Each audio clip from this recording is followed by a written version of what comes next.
কলির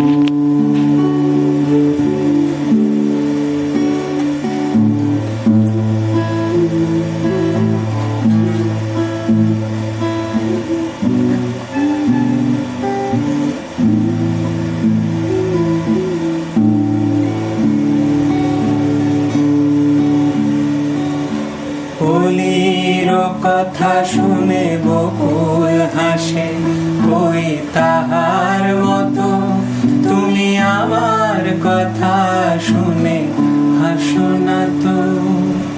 ধরার ধুলিতে যে ফাগুন আসে, কই তাহার মতো তুমি আমার কাছে কভু আসো না।